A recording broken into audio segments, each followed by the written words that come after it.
ঈদটা না আসলে ছোটদের জন্যই। আসলে সুন্দর করে সাজুগুজু করবে, ওরা সালামি পাবে, মজার মজার খাবার খাবে। আজকে আমি আলু জালি কাবাব বানাবো। আলু জালি কাবাব। আলোকসজ্জা না বৃষ্টি? বৃষ্টি, ওয়াও! ঈদের দিনে বৃষ্টিতে ভেজা।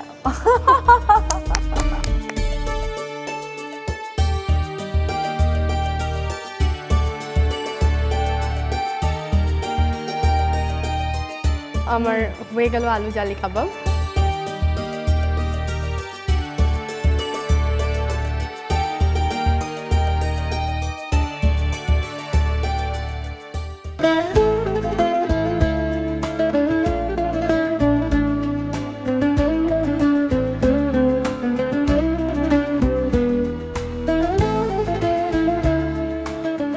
দর্শক, রমজান মাস তো চলছে এবং এই সময়টায় আমার মনে হয় পৃথিবীর সবাই হোম কুক হয়ে যায়। আমরা ইফতার তৈরিতে ব্যস্ত থাকি, আর রাধুনির সাথে দেশ বিদেশের ইফতার সিজন 3-র মাধ্যমে আমরা কিন্তু চেষ্টা করছি আপনাদের ইফতার টেবিলটাকে আরেকটু কালারফুল করবার জন্য।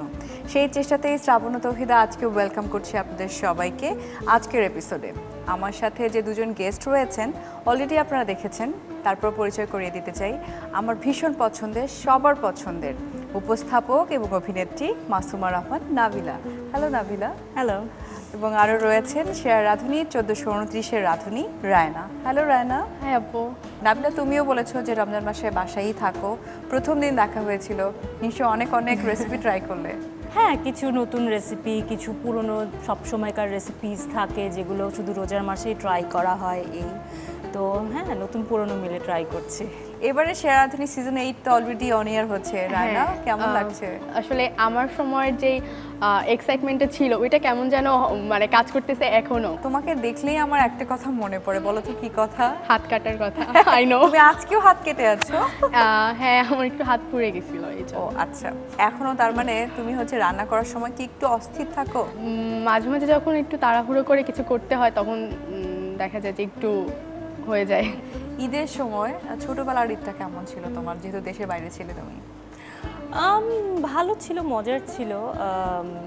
বিশেষ করে যে যখন একটু বড় হয়েছে, ক্লাস 9-10-এ পড়ি এরকম বয়স, তখন হতো যে ফ্রেন্ডসরা মিলে সকল বাঙালি যারা রয়েছে আশপাশে তাদের বাসায় বাসায় যেতাম এবং আন্টি আঙ্কেলদের সালাম করতাম। টিচাররা আশপাশে থাকতো, তো ওদের বাসায় বাসায় যেতাম, সালাম করতাম। তো এই বাসা সেই বাসা করে করে দেখা যেত একদম রাত হয়ে যেত, এবং আমি যে বিল্ডিংয়ে থাকতাম সেখানে অনেক বাঙালি থাকতো, যেহেতু আমরা একদম বাংলাদেশ এম্বাসির কাছাকাছি। সৌদি আরবে তো ওদের নিজেদের মধ্যে সালামের তো কোনো টেন্ডেন্সি না না আসলেই নেই। হ্যাঁ, এটা আমাদের বাঙালি কালচারের জন্যই বললাম যে বাংলাদেশি সকলের বাসায় গিয়ে গিয়ে এই কাজগুলো হতো। এখনকার ঈদে কোন জিনিসটা তুমি সবচেয়ে বেশি মিস করো? ঈদটা না আসলে ছোটদের জন্যই। আসলে মানে ওদের নতুন কাপড়ের প্রতি আকর্ষণ, সুন্দর করে সাজুগুজু করবে, ওরা সালামি পাবে, মজার মজার খাবার খাবে। আমার কাছে মনে হয় ঈদটা হচ্ছে ছোটদের জন্য, আর বড়দের জন্য পুরোটাই দায়িত্ব। যে বিশেষ করে গৃহিণীদের জন্য যে রান্না করো, আতিথেয়তা, অতিথি আপ্যায়ন, এটার মধ্যেও আনন্দ আছে কিন্তু আবার অনেক দায়িত্বও থাকে আর কি। মেয়েদের তো খুবই ইম্পর্ট্যান্ট একটা পার্ট থাকে শপিং। ঈদের দিন সকালে কি পরবো, দুপুরে কি পরবো, সন্ধ্যায় গেস্ট আসলে তখন কি পরবো, তো তুমি কতটুকু শপাহলিক? আমি নট ভেরি শপাহলিক। আমি খুব বেশি, এবং যত দিন যাচ্ছে আমার এই শপিং এর প্রতি আগ্রহ খুবই কমে যাচ্ছে। মানে আমার কাছে নিজের জন্য শপিং করার চেয়ে ফ্যামিলির মানুষদের জন্য শপিং করা, ঈদের সময় গিফট দেওয়ার একটা বিষয় রয়েছে, তো ওটার জন্য একদিন দুদিন সময় বের করে ফেলে যে ওই দিন শুধু শপিং, ওই দিনই হয়তো ইফতারটা একটু বাইরে করা হয়। রায়না তো এখনো ছোটবেলায় চলছে নাকি বড় হয়েছে তুমি? মাঝামাঝি। মাঝামাঝি। তো তুমি কি করো, মানে শপিং অনেক বেশি শপিং করো নাকি অনেক গিফট পাও? আমি অনেক গিফট পাওয়া হয়, কারণ আমার খালামণি, মামা, চাচু এরা অনেক গিফট দেয়। যখন আমি ওর বয়সী বা একটু তার চেয়ে একটু বড় ছিলাম, হয়তো ঈদের শপিং শেষ, হ্যাঁ, তারপরেও না ওই চাঁদ রাতটা রেখে দিতাম না যে লাস্ট মিনিট কিছু দেখার জন্য শপিং মলে গিয়ে যে কিছু কম দামে পাওয়া যায় কিনা, কারণ তখন অনেকে অনেক একটু ডিসকাউন্ট দেয়। তো ওটা একটা ছিল চাঁদ রাতের বিষয়। যেহেতু চলেই এলো ঈদ, কিছুদিন পরেই ঈদ, নিশ্চয়ই তুমি প্ল্যান করেছো যে এবার ঈদের দিন সকালে কি রান্না করবে? চিন্তা আছে একটা অ্যারাবিক একটা ডেজার্ট করব। যাই হোক, আমরা তো আজকে তো নিশ্চয়ই ডেজার্ট কিছু করছি না নাকি? আজকে কি করছি রান্না? আজকে আমি আলু জালি কাবাব বানাবো। আলু জালি কাবাব। আলু জালি কাবাব বাংলাদেশের একটি জনপ্রিয় খাবার। এটি কাবাবের একটি বিশেষ ধরনের সংস্করণ যা মাংস এবং আলুর মিশ্রণে তৈরি হয়। এটি মূলত ভারতীয় উপমহাদেশের মোগলাই খাবারের একটি অংশ হিসেবে বিবেচিত। বাঙালি খাবারে কাবাবের প্রচলন এসেছে মোগল শাসনকালে। জালি বলতে এই কাবাবটির নরম এবং মচমচে গঠন বোঝানো হয়। এই কাবাবের মূল উপাদান হিসেবে মাংস, আলু ও বিভিন্ন মশলা থাকে, যা মিশিয়ে গোলা আকৃতির কাবাব তৈরি করা হয় এবং তা তেলে ভাজা হয়। রমজানে ইফতারের আইটেম হিসেবে এর বেশ চাহিদা রয়েছে। রান্না করব আমরা কিচেনে গিয়ে, তার আগে নাবিলা এই পর্বেও তোমার জন্য আমি টাস্ক রেখেছি। তবে এবার টাস্কটা হচ্ছে কিচেনে যেতে হবে না, তুমি এখান থেকেই করতে পারবে। ডামশারাড কার্ড রয়েছে তোমার জন্য, Oh my God. অপশন থাকছে অনেকগুলো। আমি জানি না কি কি অপশন রাখা হয়েছে, বাট ইজি হবে যেটা তুমি অ্যাক্টিং করে আমাদেরকে বোঝাবে, আমরা গেস করব। আচ্ছা কোনো ধরনের কথা বলার সুযোগ নেই, এক্সপ্রেশন অ্যান্ড অ্যাক্টিং। আচ্ছা এখান এত থেকে আতঙ্কিত হয়েছে, আতঙ্কিত হয় না, অনেক ইজি। ইজি নাকি কঠিন? কঠিনই তো সব। আমার কাছে মনে হয় না, তুমি এত ন্যাচারাল থাকো অলওয়েজ অ্যাক্টিং এর সময়, এটাও পার পেয়ে যাবে। আর রায়না এবং আমরা দুজন গেস করব। আচ্ছা 3টা শব্দ, হ্যাঁ। ও এরপর 3 নাম্বার থার্ড ওয়ান, শব্দ, হ্যাঁ। 3 নাম্বারটা। চিকেন দিয়ে খাচ্ছি, প্লেট। চিকেন। হ্যাঁ। চিকেন বিরিয়ানি। ও রিয়েলি? আমি এটা হ্যাঁ। এমনিতেই বলেছি, হ্যাঁ। চিকেন আছে, চিকেন দিয়ে খাচ্ছি না, হ্যাঁ। তাহলে চিকেন কি হতে পারে? ইফতারে চিকেন বিরিয়ানি খাওয়া। রান্না। রান্না করা। ওয়াও। ঈদ, ঈদে আলোকসজ্জা না বৃষ্টি? বৃষ্টি। ওয়াও। ঈদের দিনে বৃষ্টিতে ভেজা। তোমরা খুবই স্মার্ট, তোমরা খুবই স্মার্ট, আর এগুলো খুবই কঠিন। আসলে এটা কঠিনই ছিল। রায়না প্রস্তুত তো আজকের এই ফিউশন একটা রেসিপি করবার জন্য? হ্যাঁ আপু। কি কি উপকরণ লাগছে এটি তৈরিতে? আচ্ছা, আলু জালি কাবাব বানাবো। এর জন্য আমার আলু ম্যাশ করা রয়েছে, এরপরে আমার পেঁয়াজ কুচি, ক্যাপসিকাম কুচি, কাঁচামরিচ কুচি, গাজর কুচি, salt, tomato sauce, cornflour, soya sauce, parsley কুচি, আদা রসুন বাটা, আর হচ্ছে ডিম রয়েছে, আর ওইখানে হচ্ছে বাইন্ডিংয়ের জন্য আমার ব্রেড ক্রাম্ব রয়েছে। ঠিক আছে, তাহলে শুরু করি। 350 থেকে 400 গ্রামের মতো আমি আলু নিয়ে নিচ্ছি। আপু আমি হচ্ছে পেঁয়াজ কুচিটা দিয়ে দিচ্ছি। জি। এখানে আমি 1 চামচের মতো পেঁয়াজ কুচি দিয়ে দিব। আচ্ছা, আমি হচ্ছে ক্যাপসিকাম কুচি দিয়ে দিব। হ্যাঁ। এটা হচ্ছে আমি 3 চা চামচের মতো আমি দিয়ে দিচ্ছি। এখানে আমার কাঁচামরিচ কুচি আছে, এটা আমি হচ্ছে যে যেমন ঝাল খেতে পছন্দ করে এরকম আমি হচ্ছে 2 চা চামচের মতো দিয়ে দিলাম। গাজর কুচি দিব আমি 2 টেবিল চামচের মতো। পরে আমি হচ্ছে 1/2 চা চামচের মতো আমি হচ্ছে রসুন পেস্ট দিব। আদা বাটা এটা হচ্ছে আমি 1/2 চা চামচের মতো দিয়ে দিব। এখানে আমার পার্সলে কুচি আছে, এটা আমি 1 চামচের মতো দিয়ে দেবো। পরে আমি স্বাদ মতো লবণ দিয়ে দেবো। আমার এই সকল উপকরণ দেখে যেটা মনে হচ্ছে যে এটা পুরোটাই আসলে আপনার নিজস্ব একটা কি বলবো ইনোভেশন। ইনোভেশন, হ্যাঁ। কারণ কাবাবে এগুলো আসলে যায় না। যায় না। আমি ভেবেছিলাম মিটের সাবস্টিটিউট বোধহয় শুধু আলু, বাট উনি আরো অনেক কিছু মজাদার জিনিস মিক্স করছেন। আপু আমি একটু টমেটো সস দিয়ে দিচ্ছি চামচের মতো।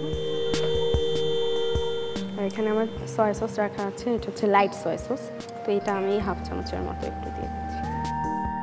রাঁধুনি জালি কাবাব মশলা 1 চামচের মতো আমি দিয়ে দিচ্ছি। কি করব আচ্ছা আপু, আমি হচ্ছে এটা এখন মিক্স করব। মিক্স করব। হ্যাঁ, রাইট।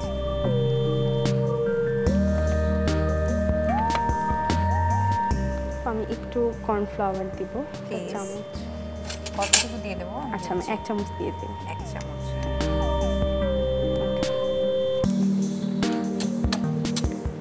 এরপর আচ্ছা আপু, রান্না কি করব হ্যাঁ, আমরা? এরপরে আমরা হচ্ছে এটাকে কাবাবের শেপ দিব, তো এই জন্য আমাকে একটা প্লেট দিবা তুমি। আমি তোমাকে হেল্প করছি।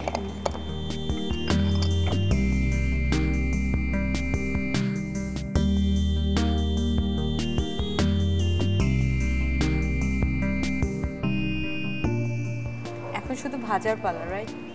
হ্যাঁ, একটু বাইন্ডিংয়ের। ও বাইন্ডিংও করতে হবে। হ্যাঁ। না, আচ্ছা আমার আপু, মনে আমি হয়- হচ্ছে এখন এটা কোট করব, তো এই জন্য আমাকে হচ্ছে একটু কর্নফ্লাওয়ার গুলে নিতে হবে। এই জন্য আমাকে একটা পাত্র দাও। শিওর। আচ্ছা আপু, আমি এখানে হচ্ছে একটু পরিমাণ মতো কর্নফ্লাওয়ার নিয়ে নিচ্ছি। এটার কোনো পরিমাণ ফিক্স না? না। ওকে। তো আমার হচ্ছে পানিটা লাগবে। কর্নফ্লাওয়ার নিলাম সো দ্যাট এটা আসলে ক্রিস্পিও হবে কিছুটা, তাই না? হ্যাঁ, আর হচ্ছে Crunchy, আমাদের crispy। আলুর ক্ষেত্রে দেখা যায় যে আলু তেলে দিলে এটা ছেড়ে যায় মাঝে মাঝে, মাঝে মাঝে না, অল টাইমই ছেড়ে যায়। তো এটা যদি আমি কর্নফ্লাওয়ারে কোট করে তারপরে আমি ভাজি, তাহলে হচ্ছে আলুটা ছেড়ে যাওয়ার রিস্ক থাকে না। তেল কি আমরা গরমে দিব? হ্যাঁ আপু, এখন আমি হচ্ছে তেলটা গরম দিব, তো আমি কড়াইটা নিয়ে আসছি।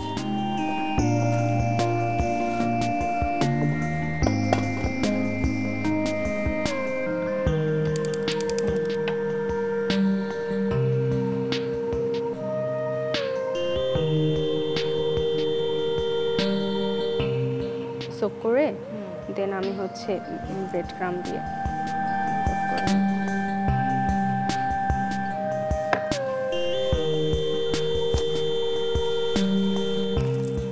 আপু, আমি হচ্ছে যেহেতু এটা জালি কাবাব, তো আমি হচ্ছে এটা ডিমে কোট করে তারপরে আমি ভাজবো। আচ্ছা। আমি এর জন্য 2টা ডিম নিয়ে নিয়েছি, এটা একটু গুলিয়ে নেব।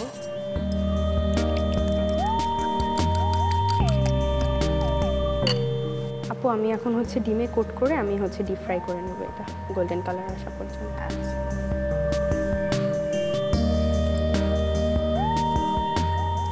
এটা তো আমরা ইফতারিতে খেতে পারি, আর আমার মনে হয় এটা- ঈদের দিন বা হ্যাঁ। সব সময়ই যে কোনো পোলাওয়ের celebration সাথে পোলাওয়ের সাথে খাওয়া ভালো যাবে, লাগে। রাইট?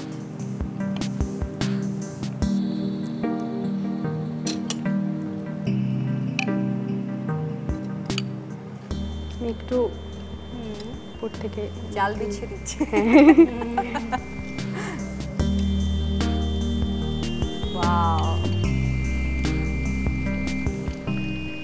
এই রেসিপিটা দেখে আমার মনে হচ্ছে এটাও খুবই মানে বাচ্চাদের জন্য আকর্ষণীয় হবে, কারণ বাচ্চারা কিন্তু আলু খেতে খুবই পছন্দ পছন্দ করে। হ্যাঁ হ্যাঁ এখানে যে ছোট ছোট ছোট একদম ক্যাপসিকাম এন্ড ভেজিটেবল গুলো দেয়া হয়েছে, হ্যাঁ, হ্যাঁ। ওগুলো এইভাবে খাওয়ানো যাবে ওদের। রাইট। আমি হচ্ছে গ্যাসটা চালু অবস্থায় আমি উঠাই নিচ্ছি, কারণ আমি যদি গ্যাসটা অফ করে আমি উঠাতে যাই তাহলে তেলটা সোক করে সগি নিতে। হয়ে যাবে তখন। বেশি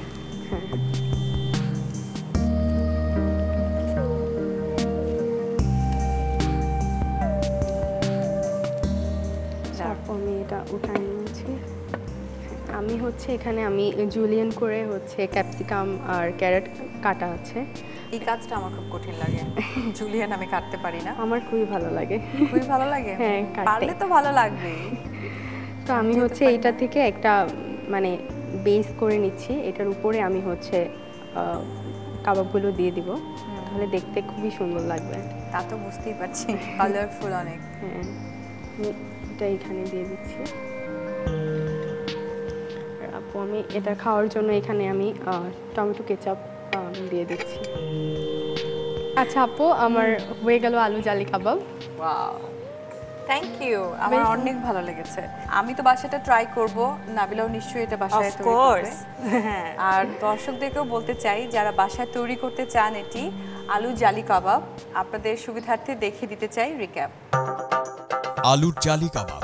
উপকরণ: রাঁধুনি কাবাব মশলা 1 টেবিল চামচ, রাঁধুনি সানফ্লাওয়ার 1 কাপ, রুচি টমেটো সস 1 চামচ, রুচি সয়া সস আধা চামচ, আলু 350 থেকে 400 গ্রাম, গাজর কুচি 2 টেবিল চামচ, ক্যাপসিকাম কুচি 2 টেবিল চামচ, পেঁয়াজ কুচি 1 টেবিল চামচ, কাঁচামরিচ কুচি স্বাদ মতো, আদা বাটা আধা চা চামচ, রসুন বাটা আধা চা চামচ, লবণ স্বাদ মতো, কর্নফ্লাওয়ার পরিমাণ মতো, ব্রেড ক্রাম্ব প্রয়োজন মতো, ডিম 2টি, পার্সলে কুচি 1 চামচ। প্রণালী: প্রথমে একটি বাটিতে ম্যাশ করে রাখা আলু নিন, এর সাথে একে একে পেঁয়াজ কুচি, ক্যাপসিকাম কুচি, কাঁচামরিচ কুচি, গাজর কুচি, রসুন বাটা, আদা বাটা, পার্সলে কুচি, লবণ, টমেটো সস, সয়া সস, রাঁধুনি কাবাব মশলা ও কর্নফ্লাওয়ার দিয়ে মাখিয়ে নিন। এরপর হাত দিয়ে কাবাবের আকৃতি করে নিন। একটি বাটিতে কর্নফ্লাওয়ারের সাথে হালকা পানি দিয়ে গুলিয়ে নিন। কাবাবগুলো কর্নফ্লাওয়ারের মিশ্রণে ডুবিয়ে ব্রেড ক্রামে গড়িয়ে নিন। তারপর ফেটিয়ে রাখা ডিমে ডুবিয়ে রাঁধুনি সানফ্লাওয়ার তেলে বাদামি করে ভেজে নিন। ভাজা হয়ে গেলে নামিয়ে পরিবেশনের পাত্রে সাজিয়ে পরিবেশন করুন আলুর জালি কাবাব। দর্শক, আলু জালি কাবাবের রিক্যাপ দেখানো হয়ে গেল। এবারে হচ্ছে কুইজের পালা। কুইজের সঠিক উত্তর দিতে পারলে রাধুনির পক্ষ থেকে আকর্ষণীয় গিফট হ্যাম্পার। তবে কি কুইজ থাকছে এবং কুইজের সঠিক উত্তর দিতে হলে আপনাদেরকে যেতে হবে রাধুনির ফেসবুক পেজে।